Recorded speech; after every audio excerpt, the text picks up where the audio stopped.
शिक्षा उत्तम जीवन जीने के लिए काफ़ी महत्वपूर्ण भूमिका निभाती है। बिना शिक्षा के जीवन पशु के जीवन के समान माना जाता है। ऐसे में जरा सोचिए, यदि तक्षशिला विश्वविद्यालय जो दुनिया का सबसे पहला विश्वविद्यालय माना जाता है, वो यदि नष्ट ना हुआ होता तो आज विश्व कितना आगे होता। ये विश्वविद्यालय तक्षशिला शहर में स्थित था, जो प्राचीन भारत में गांधार जनपद की राजधानी और एशिया में शिक्षा का प्रमुख केंद्र था। ये विश्वविद्यालय विशुद्ध तौर पर भारतीय संस्कृति का ही प्रतिनिधित्व करता था, लेकिन अब ये भारत में नहीं बल्कि पाकिस्तान में स्थित है। क्या आपको मालूम है कि दुनिया की सबसे प्राचीन विश्वविद्यालय में एक तक्षशिला को किसने बनवाया था? ये कितना बड़ा शिक्षा संस्थान था। इसमें दुनिया भर में कहां से स्कॉलर पढ़ने और शोध करने आते थे। कुछ साल पहले पाकिस्तान ने इसे लेकर एक अजीबोगरीब बयान देते हुए इस पर खुद का दावा किया था। हालांकि ये बात सही है कि ये विश्वविद्यालय विशुद्ध तौर पर भारतीय संस्कृति का ही प्रतिनिधित्व करता था, लेकिन ये हकीकत है कि ये भारत में नहीं बल्कि अब पाकिस्तान में है। दुनिया की सबसे प्राचीन यूनिवर्सिटी में से एक तक्षशिला को लेकर पाक डिप्लोमेट खोखर ने वियतनाम यात्रा में कहा था कि ये यूनिवर्सिटी आज से 2700 साल पहले इस्लामाबाद में थी। इस तरह ये प्राचीन पाकिस्तान की धरोहर है। यहाँ तक कि पाणिनि और चाणक्य जैसे विद्वानों को भी राजदूत ने अपने देश का बता दिया। बाद में उन्हें सोशल मीडिया पर ट्रोल भी किया गया। खैर, वो बात तो बीती हो चुकी है, लेकिन असल में ये जानना चाहिए कि इस प्राचीन यूनिवर्सिटी की योजना कैसे बनी, कैसे बनाई गई, फिर कैसे ये खत्म हो गई और अब पाकिस्तान में कैसे है। तक्षशिला विश्वविद्यालय को दुनिया का सबसे पहला विश्वविद्यालय माना जाता है। ये तक्षशिला शहर में था, जो प्राचीन भारत में गांधार जनपद की राजधानी और एशिया में शिक्षा का प्रमुख केंद्र था। पाकिस्तान में फिलहाल कहाँ है? माना जाता है विश्वविद्यालय 6वीं से 7वीं ईसा पूर्व में तैयार हुआ था। इसके बाद यहाँ भारत समेत एशिया से विद्वान पढ़ने के लिए आने लगे। इसमें चीन, सीरिया, ग्रीस और बेबीलोनिया भी शामिल है। फिलहाल ये पंजाब प्रांत की रावलपिंडी जिले की एक तहसील है और इस्लामाबाद से लगभग 35 किलोमीटर दूर है। भारत ने रखी थी इसकी नींव। वैसे इस विश्वविद्यालय का जिक्र माइथोलॉजी में भी मिलता है। कहा जाता है कि इसकी नींव श्री राम के भाई भरत ने अपने पुत्र तक्ष के नाम पर की थी। बाद के समय में यहाँ कई सारे नए पुराने राजाओं का शासन रहा।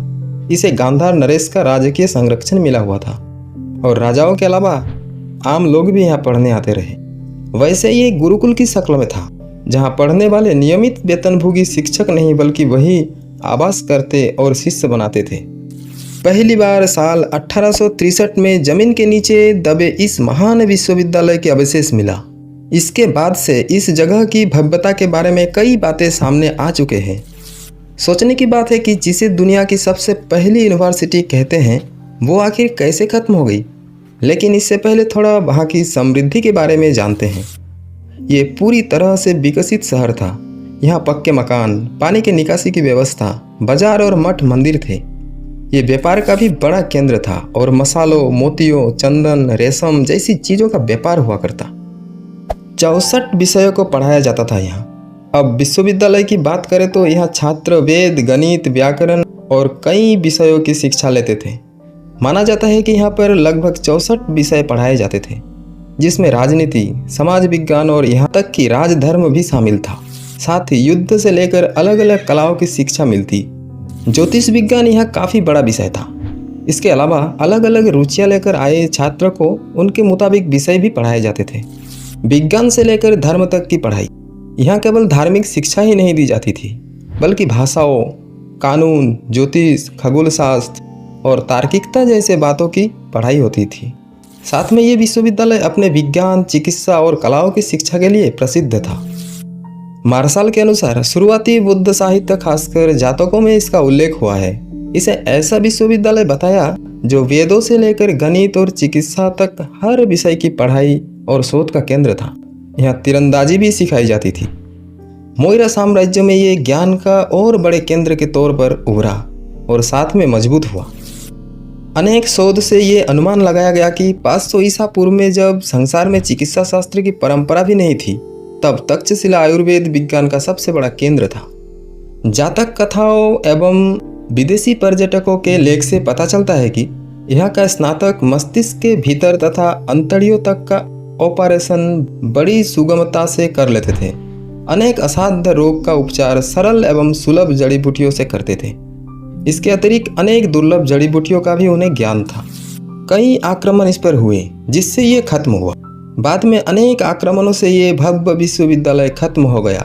इसका पता 1863 में लगा, जब पुरातात्विक खुदाई के दौरान जनरल कनिंघम को यहाँ के अवशेष मिले।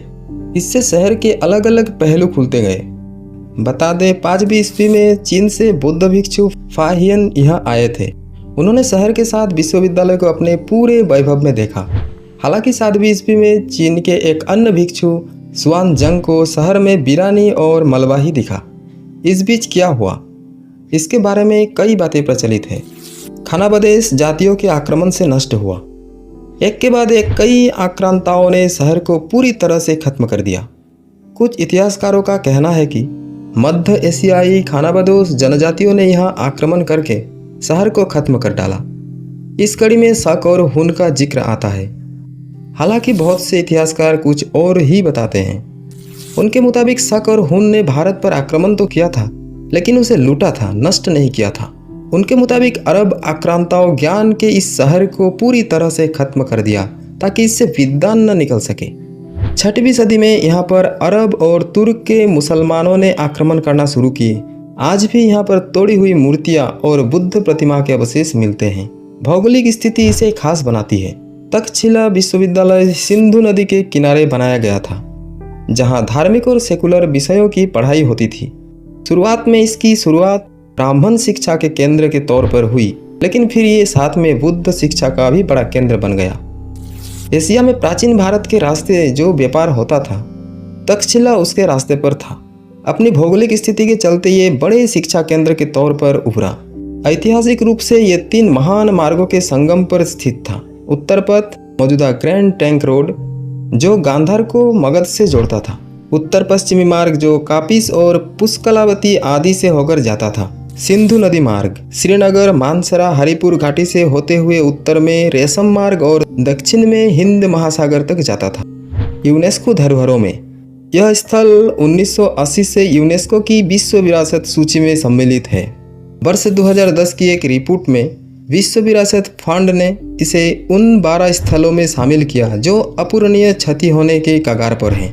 रिपोर्ट में इसके प्रमुख कारण अपर्याप्त प्रबंधन, विकास का दबाव, लूट, युद्ध और संघर्ष आदि बताए गए।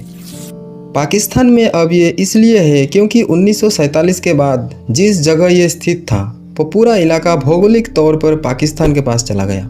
इसीलिए अब ये वहाँ की मिल्कियत में शामिल हो गया है। हालांकि हमारे देश में ज़्यादातर लोगों को यह लगता है कि तक्षशिला बिहार में ही कहीं है। खैर, तक्षशिला विश्वविद्यालय का इतिहास बहुत गौरवपूर्ण है। अगर ये नष्ट ना होता तो दुनिया भर में लोग ज्ञान प्राप्ति के लिए आज भी तक्षशिला के साथ जुड़े होते। आज के लिए बस इतना ही, फिर मिलेंगे।